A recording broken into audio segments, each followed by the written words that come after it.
Welcome to the Gender Finance Podcast. In this series, we sit down with finance leaders to hear their stories.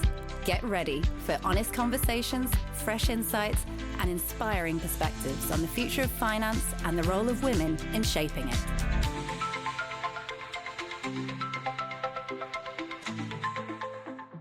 Welcome to the Gender Finance Podcast, the first episode not featuring Minister Roth. While Minister Roth needs no introduction, I should probably briefly introduce myself before we begin today. So my name is Jenny de Nijs. I'm the Director for the Development of the Financial Center. I've been working at the Ministry of Finance in Luxembourg for 11 years, and I'm also the Chair of the Gender Finance Task Force, which is the reason why we're here today with my wonderful guest, Julie Becker. I set up the task force in 2023 to give light to issues regarding women in finance. So we really want to promote more leadership positions of women in the financial center and have more access to finance for women. So we are here today, and in this series we will be discussing with inspiring leaders from our financial center about leadership, careers and life in general. So I'm even more pleased that today my very first guest is Julie Becker, CEO of the Luxembourg Stock Exchange, also the first female CEO of the Luxembourg Stock Exchange. To introduce Julie, Julie has been appointed CEO in 2021, but she had been at the Stock Exchange since 2013. She held various positions in the Stock Exchange, including Deputy CEO, but I think what she's most famous for in Luxembourg is being the founder of the Luxembourg Green Exchange, which today displays more than half of the world's sustainable and green bonds. So I think we will have a wonderful conversation today, I hope.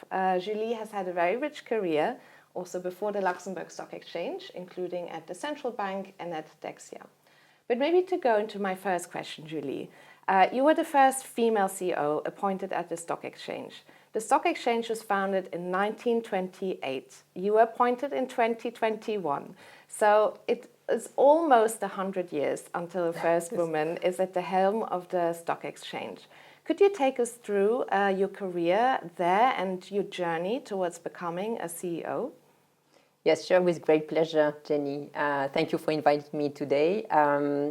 So I am trained as a lawyer, and I started my career in the Financial Center of Luxembourg more than 25 years ago, 27 exactly. Well, I have to say that I never planned to become the CEO of the Luxembourg Stock Exchange, nor any other company, by the way. Well, I have to say that I just embraced opportunities and seized opportunities along the way. Of course, working hard, that's something we should not hide. I think I've always been extremely curious as well. And so I was lucky enough to be able to mix this curiosity with the opportunities that I seized along the way. And then I've held different roles in the financial industry. I started my career in a dealing room as a lawyer, which is not evident. And then I joined the tax department, the legal department. I did I was a compliance officer. I took care of HR matters, of IT security matters, of data protection. So I had a lot of opportunities to discover plenty of different areas. I have to say as well that maybe because I'm a lawyer, I also like to well understand each topic I'm dealing with and the industry I work for. So there's of course no mystery. Without hard work, you will not manage to make a difference. But I think I also need a sense of purpose in my job, and I found it also in finance, especially thanks to the creation of the Green Exchange, and especially because I'm convinced that finance can make a real difference in terms also of positive impact you can contribute to the society and the real economy. And of course, I was also lucky, very lucky to be sponsored as well in my career, because you asked me indeed where our this journey to get where I am today. the former CEO of the exchange clearly sponsored me. And I think he really believed in my ability to lead the exchange, and he gave me enough confidence, but also opportunities and support to make sure that I can learn from him and manage to be where I am today. And it's now my turn to do the exact same. I do remember, I think, and it's something quite rare, I would say, to see women being sponsored. Women being sponsored by women, or a man sponsoring a woman. That's something you see less often than a man sponsoring a man. And I remember at the time when you were appointed Deputy CEO, I think it was also quite clear that there was a path to succession, which is also not always clear in a CEO and deputy role. How do you feel this has helped? I mean, was this helpful, this kind of knowledge that there was some kind of succession somewhat implied, or that you worked a lot together, or was it less helpful? Do you think that sponsorship is a model that works very well in promoting women to leadership positions? So there are two questions here. First, with respect to sponsorship, and then I will come back to my own experience, especially because I think that when I was designated the CEO of the exchange, it was not anymore a question of sponsorship, because it was visible from everybody. I think sponsorship happened before, and that's the main difference between mentoring and sponsoring. Mentoring is really about guiding, about bringing guidance to someone, while sponsoring is about raising visibility, about someone, advocating for someone who is not in the room. And that's the main difference. You choose your mentor, you may not choose your sponsor, they choose you, which is very different, and they are really advocating for you, and you even don't know that. You're totally ignorant about the fact that they are sponsoring you. But they are, of course, your best support and help you be more visible and access also a network of decision makers. And that's where sponsoring is essential in women's advancement, career advancement in particular. And so I'm convinced I was sponsored before being designated a deputy CEO. But when I got this status and this role, then it was made public to all. So I think then the situation was different, but from a personal point of view, it gave me lots of confidence that I had a backup in a way, because of course the CEO opened the door and let me try. With him being about to be retired and retiring progressively.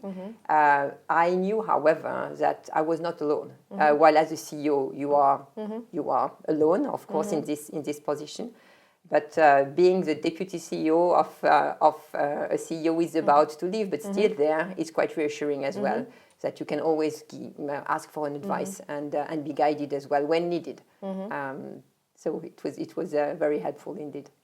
Is this something that you apply today as well? I know that when you became CEO, the stock exchange also has integrated lots of gender equality activities in its, you have gender bonds displayed, but you do many, many other things. Has this experience also kind of, I think made you think that the stock exchange needs to do more? And also in terms of mentorship and sponsorship, do you apply something yourself, also from your own experience? Well, indeed, I think what made me really think I am responsible for making this change happen is the role I have. So I have to admit that until the age of 35, 40, I didn't want to hear about any difference between men and women, and I was convinced that it was really linked to personality and opportunities rather than really about gender. But I am. What made it change your mind then? What changed? I think it's really the position I got. Being at the helm of a company, then you see the things differently, and you understand, and you and I had a step back, and I could look at. The community of employees and see sometimes just it's a fact, you observe the differences between the composition of the teams. When they start, they are almost equal or gender balance. And of course, when you arrive to middle management, and not to speak about senior management, you have no women. So there's a clear issue around the age of 30, which by coincidence is the age when normally, or it happens that women becomes mother and found their families. So I was aware that there was something to do around this, and to make sure that women and women can choose their career and can choose their life, because they are not neither. Some women do not want necessarily to lead an ambitious career, and this is I respect this totally. But we need to make sure that they can express their choice and be taken care of. That's, I think, very, very important, and be made visible, because the problem of women, this lack of women in senior leadership position, I don't think it's. I'm convinced it's not at all a question of lack of competencies, but it's a question of lack of visibility. And this visibility can be given and advocated by sponsors. That's why sponsors are very, very important. Have a really important role to play, and we should put a program in place to make sure that this happens, and this is put in place in lots of companies also in Luxembourg. And so, to your question about what do we do at the exchange, so we put some programs in place. First, it was a very general one, which was called Chi at Luxembourg, with different workshop session, awareness session, working on unconscious bias, but for both men and women, by the way, helping also women standing up and speak up and encouraging them to dare. But then we transformed the program, and more recently we put also two other leaderships program, which are made for women. So we divided women in two groups, 30 plus and 40 plus, because I consider they have different needs and different center of interest, different source of concerns at those age that they can share. And having, creating this sense of sisterhood as well within the exchange for those group of promising women that need to be encouraged in the right direction and being supported in their choices, or having also colleagues to which they can speak, they can share their concerns, and making sure then afterward that the two groups can work together as well. And share experiences, and it's almost like a mentorship between the two groups. Absolutely. The ultimate objective is that one. So first we worked on different leadership sessions for both groups, and then the idea is now to put them together and make sure that they can build together something out of this, and work then for the next generation. Indeed. Yes. Okay. Have you noticed that this has helped? So have you seen? I mean, I know that you're very busy, there's a big team in the stock exchange, but have you seen kind of a change of behavior or confidence, or where you would say that this has really made a difference, these kind of programs? Or is it too early to tell? It may be a bit too early to tell from a general point of view, but I can tell about, so I'm speaking about 20 women. I can confirm that at least 2 or 3 out of them change. And were expressed really lots of much more confidence than they were. Very much appreciated the program, and we can see it very concretely. So they are thriving, and I know as well some women from this program will be promoted as well. It's not a consequence, but maybe it gave them also more confidence, or they are standing out, and they are saying much what they more would visible. want, or that Exactly. they would want they the next said, step. yes, I'm concerned about my career, and which is very good. You also mentioned, this is also interesting for me to know, because we don't talk about it enough. You talked about women returning to work after being on maternity, parental leave, that they're not visible while they're gone. There's a term I know that we in the task force are talking about right now, about returnship. So having some kind of dedicated program to make sure that when a woman returns, well, actually we should also be talking about a man if he takes paternal or parental leave for the full 6 months, how they can be best integrated. Do you have something that you are already doing or thinking about? We are working on it. So our HR team is doing a great job and making sure that they are trying to contact regularly with the concerned employee. but it's really on a case-by-case basis, because I myself discussed with some of them, and some of them just don't want to hear anything about work life at the time, because they want to be focused on their family and their babies, and I fully respect that. And others, by the way, only take part-time parental leave because they don't want to leave this, and they need both. So it's also a question of personality and how you feel the most balanced as a woman first, not only as a mother or as an employee. And everyone's different. Exactly. Because this is something I notice in society. It's often they think, oh yeah, everybody wants to take the full parental leave. And if you don't, it's kind of, it doesn't fit in the category of how we have structured, both also maternity, parental leave. So yeah. No, absolutely. It's difficult sometimes. I think it's good to put program in place and make sure they can benefit to somebody. But at the end, we are human as well, and so we need to address this in a tailor-made way just to make sure that we address individual needs and not making something one size fits all, because it's not at all the case indeed. Yeah, no, I think there's a lot more to be explored. Also, there's different companies have different ways of handling it, or saying this is, you take the standard approach, and it's, so we have these, we're quite lucky in Luxembourg that we can be relatively flexible, taking 6 months or 4 months and 1 month at a time, but it doesn't suit everyone, and I think it's good to hear you have something a bit more flexible. No, absolutely, and flexibility also is absolutely key. You asked me, so what made me realize, that we still need to take care of women today and make sure that, because I realized that we are still living in a society and in a finance world where, unfortunately, it is not at all gender balanced, at least at the senior or most senior level. Again, 2 days ago, and I'm sure you saw it as well, we were representative of the financial center at a board meeting, and we were only 2 women out of more than 30 people. So I think there are still lots of work to do, even if we are speaking about it more and more, and lots of men are also very supportive of this. But gender equality is not something which is yet there, despite all the efforts that are going on. And not something that will come on its own.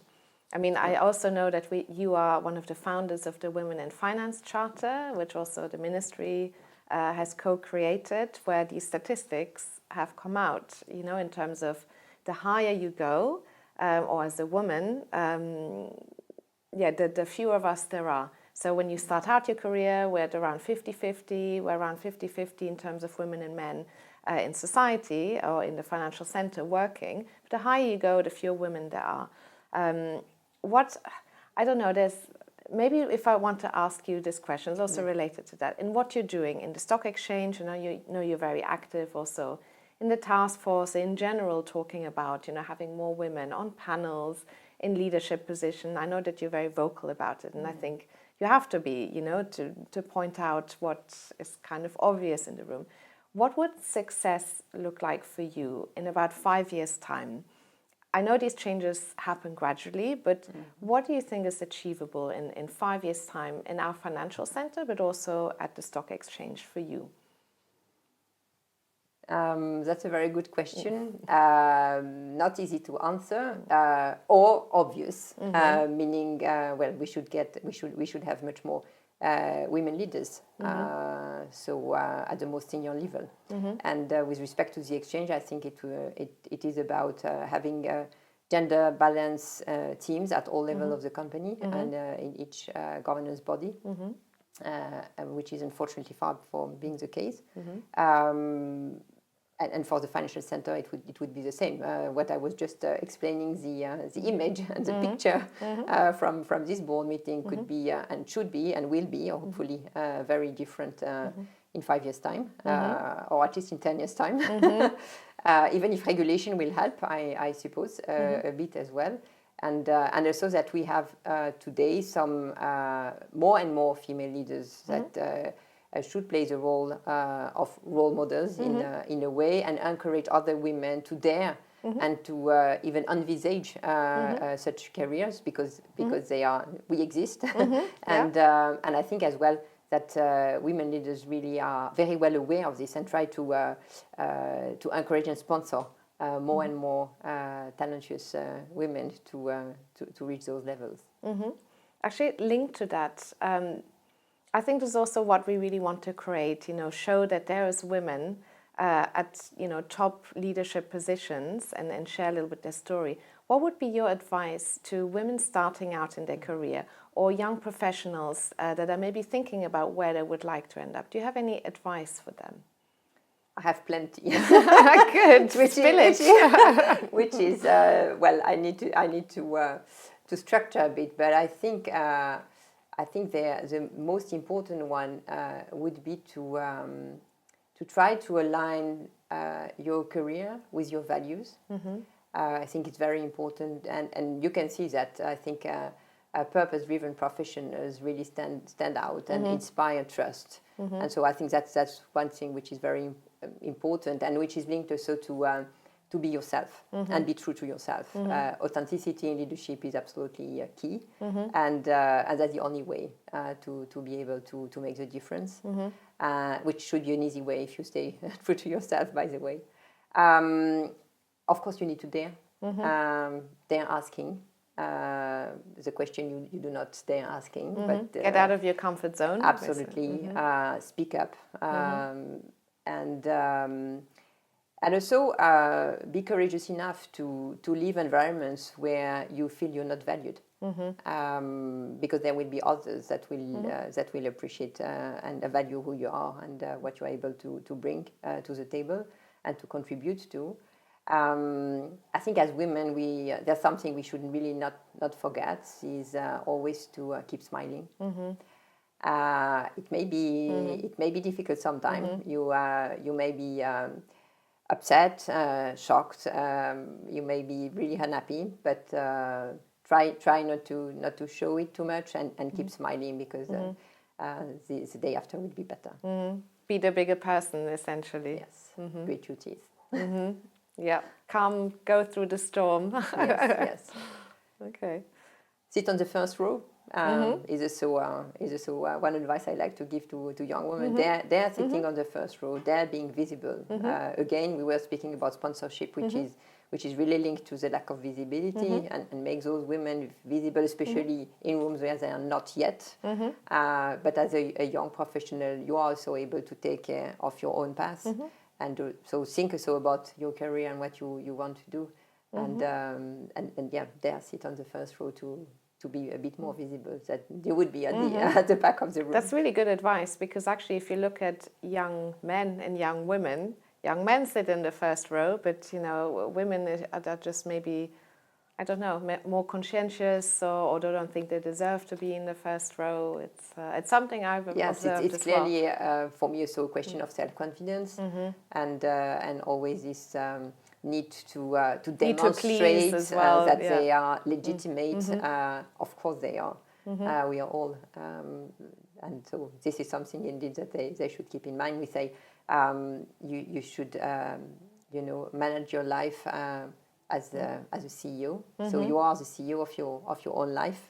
This is also something which is important to say, I think, loud and clear to young women, that they also can act upon it and make the right choices. And then maybe, is there anything else that you really want to get off your chest today before I ask you a concluding little surprise question? But is there anything that you would really want to share with our listeners? Well, I think with the topic is a very important one. It's a strategic topic. By the way, we made it also a business priority at the exchange, not only for women in finance, but also for financing for women. And I think it's very important for us all, the entire society, to understand that having more women in senior leadership position and having more diverse companies will benefit to all, both men and women, to the entire society, as we all know that diverse companies are doing better, performing better, more innovative, and being able also to attract more leaders and more young talents. Absolutely. And I think that's something that we often forget also in terms of investors. Yes. You know, if you have more diverse boards, they take better decisions for the company, which makes the business outperform competitors in the space that might not have diverse boards and decision makers. So I think that point, needs to be emphasized more, because we tend to forget, because we think, oh, it's the right thing to do. Absolutely. To have, balance in terms of men and women, also maybe cultures, but it's actually about the performance. Absolutely, economic and financial performance. Yeah. Absolutely. Yeah. Great. So I have now an interesting little question for you, also for our listeners. We have a series of very inspiring women and men from the Financial Center coming up in the next few episodes. I'm not telling you who our next guest is, but I would like to ask you, what question would you have for our next guest? So in the next episode, I will ask that question to our next guest, and we'll see what they say. We will continue that forward. All right. To see. So you're not getting a question, so you're very lucky, but you get to think of a question. Okay. Well, because you just say that you will welcome both men and women, I think I have one question with this increasing focus, which is put on women, especially, and gender equality in the financial center. Some men happen to feel left out. So to my successor in this chair, what would you tell them? That's a good one. What would you tell to those men that feel left out from the current focus on gender equality and gender finance? That's a good question. I wouldn't know what to say, so stay tuned to hear what the answer is of our next guest.